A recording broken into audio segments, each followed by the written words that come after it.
From the National Newsroom of the Canadian Press, I'm Rob Westgate.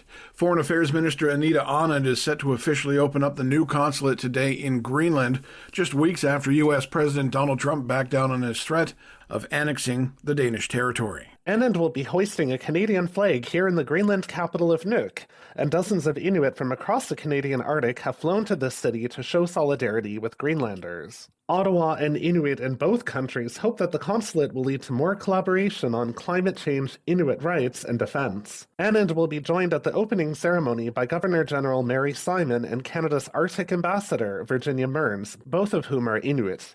They'll be joined by a Canadian Coast Guard icebreaker, which Anand says is meant to signal Ottawa's support for Greenland's territorial integrity. Dylan Robertson, The Canadian Press, Nuuk, Greenland.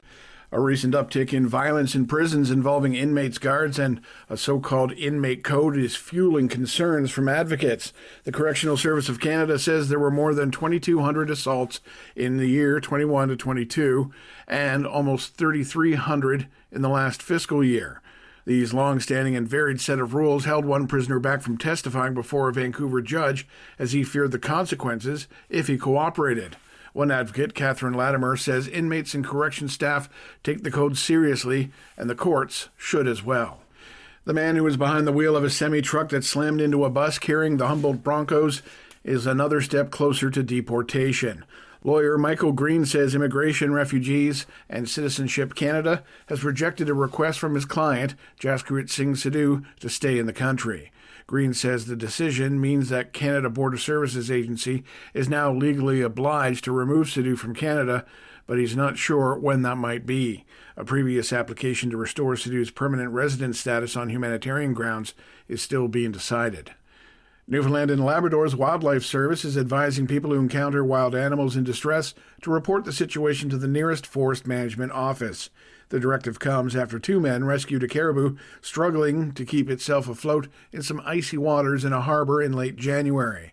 Port au Soir resident Brendan Gould says Wildlife Services were alerted after receiving a call from his mother describing the animal in distress. By the time I got out to the harbor, I'd seen a boat coming back towards the caribou, which was my father, Vernon Lavers, and his buddy Milton. Lucky enough, Milton's boat was still in the harbor. The duo rescued the caribou by meticulously clearing the ice around the animal with their boat, forming a path for the caribou to swim toward the beach.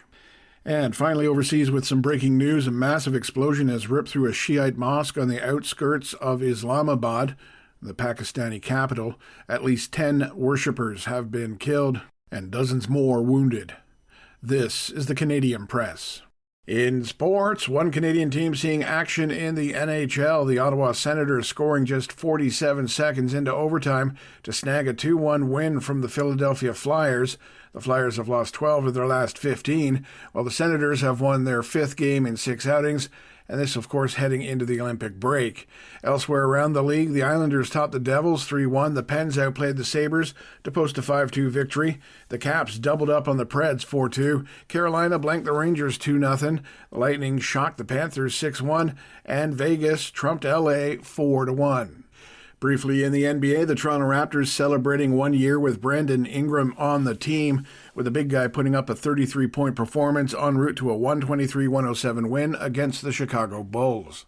And finally, Matthew Stafford edged out Drake May in a very tight contest for the AP NFL Most Valuable Player Award. From the Canadian Press, I'm Rob Westgate. Thanks for listening. Don't forget to follow and subscribe. For more of today's top stories, visit thecanadianpressnews.ca.